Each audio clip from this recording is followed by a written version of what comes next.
मानते हैं कि आप बालाजी के भरोसे हैं, तो क्या सिक्योरिटी और अपनी बढ़ाने की मांग करेंगे जिस तरीके से अगर होती है तो कोई दिक्कत नहीं। अगर इस प्रकार से देखो, लौकिक एक होता है लौकिक व्यवस्था, एक होती है आध्यात्मिक व्यवस्था। शक्ति बल पर अगर कोई लड़ने आता है, शक्ति के बल पर अगर कोई पराशक्ति के बल पर लड़ने आता है, तब तो हमारे पास हनुमान जी महाराज हैं और पराशक्ति की कृपा है, गुरुदेव की कृपा है। लेकिन भौतिक में अगर किसी को गर्राट चढ़ा हो तो उसके लिए तो फिर व्यवस्था बहुत ज़रूरी है। तो अगर कोई करता है तो कोई दिक्कत नहीं। भारत में तो सनातनी है, लेकिन अब पाकिस्तान में ट्रेंड होना, इसको किस प्रकार से देखते राम कथा की तैयारी चल रही है। हैं?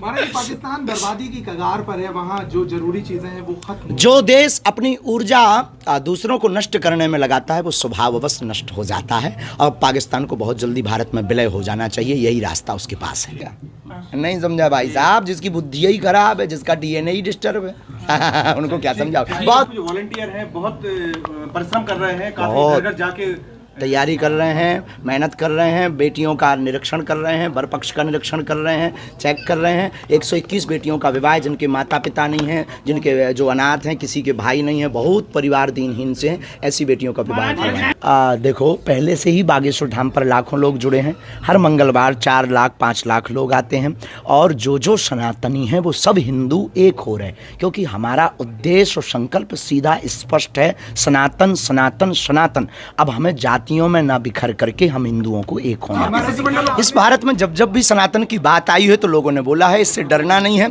और हमें अपने इष्ट बागेश्वर हनुमान जी पर भरोसा है। साधु संत के तुम रखवारे, असुर निकंदन राम दुलारे। हम हनुमान चालीसा के उपासक, अपने इष्ट हनुमान जी के उपासक हैं। हमें अपने इष्ट पर हनुमान चालीसा पूर्ण दृढ़ता से भरोसा है, और भारत के नागरिक होने के नाते हमें मध्य प्रदेश सरकार और भारत सरकार पर भी भरोसा है। तो ये तो चलता रहेगा, ये कोई नई बात नहीं है, कोई बड़ी बात नहीं। क्या सरकार के किसी बड़े मंत्री ने आपसे या किसी ने संपर्क किया जिस तरीके से आपके लिए इस तरीके से? हम बहुत ज़्यादा राजनीति में पढ़ते नहीं हैं।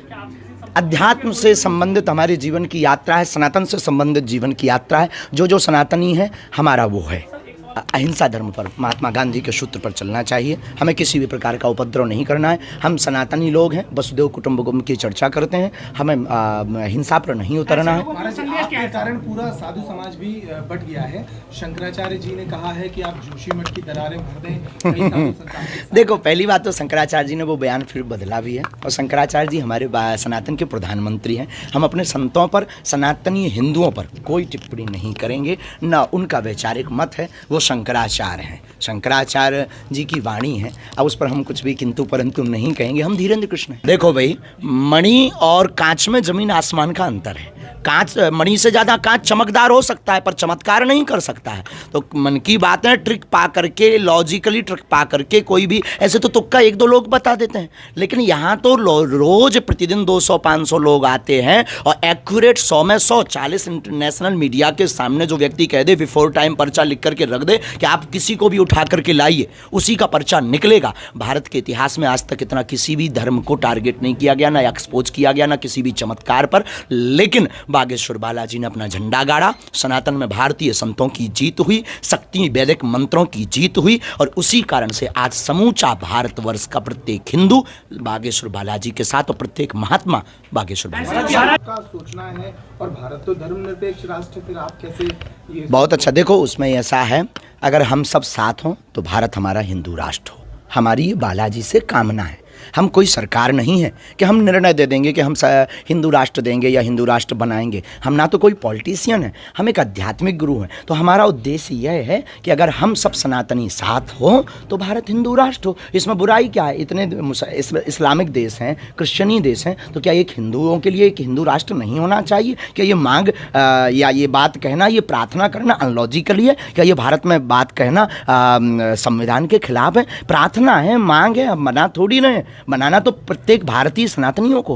कथा में कोई हमारी तरफ से व्यवस्था नहीं होती है। कथा में व्यवस्था वीआईपी वीवीआईपी कथा आयोजक की होती है। तो वो अपनी व्यवस्था, क्योंकि वो लाखों करोड़ों खर्च कर रहा है, तो वो अपने लोगों के लिए, अपने मिलने वालों के लिए अगर ये बनाते हैं। देखो, पहली बात तो ये है, वीआईपी अनवीआईपी हम नहीं मानते हैं, लेकिन हमारी मजबूरी ये है कि अगर हम उन लोगों को 10 मिनट नहीं देंगे तो कथा कौन करवाएगा, और कथा नहीं करवाएगा तो लाखों लोगों का भला कैसे होगा। पर सच ये है कि इस भारत में अमीर और प्रसिद्ध व्यक्ति को ही मंच पर पहुंचाने को मिलता है, गरीब सिर्फ ताली बजाने के काम आता है। इसी के विरोध में हम हैं। तब तो हमारा विरोध मिशनरियां कर रही हैं कि ये आदमी बहुत उल्टा है।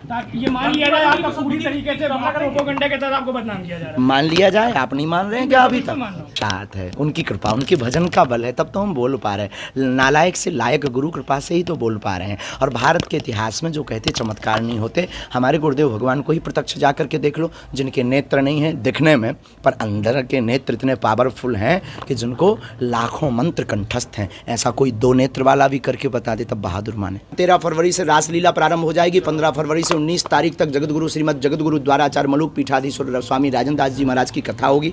18 फरवरी को 121 बेटियों का विवाह संपूर्ण वैदिक विधि विधान के साथ करवाया जाएगा, जिसका संपूर्ण खर्चा और संपूर्ण सामग्री उपहार स्वरूप में बागेश्वर धाम परिवार देगा। 18 फरवरी को रात्रि काल में चित्र विचित्र जी महाराज के द्वारा भजन संध्या एवं हमारे बागेश्वर धाम के बड़े ही प्रिय पंडित श्री मनोज तिवारी जी, जो मेंबर ऑफ पार्लियामेंट हैं, पर एज ए वो शिष्य और एक गायक के रूप में और बागेश्वर बालाजी के अनुयायी के रूप में यहाँ पर आकर के अपनी प्रस्तुति देंगे। और इसके बाद फिर खूब आनंद के साथ महोत्सव होगा और बड़ा आनंद झूमेगा, बरसेगा, भंडारा भी होगा। सबका स्वागत। पॉलिटिक्स पर वैसे हमारी कोई टिप्पणी नहीं रहती, ना पॉलिटिक्स वाले व्यक्ति पर कोई टिप्पणी रहती है, लेकिन रामचरितमानस को अगर वो जहर कह रहे हैं, पाखंड कह रहे हैं, तो ये धूर्तता है। ऐसा नहीं उन्हें कहना चाहिए। रामचरितमानस को राष्ट्रीय ग्रंथ, रामचरितमानस एक ऐसी है जो प्रत्येक समाज को जोड़ने का कार्य करती है। राम सेतु उसका प्रत्यक्ष उदाहरण।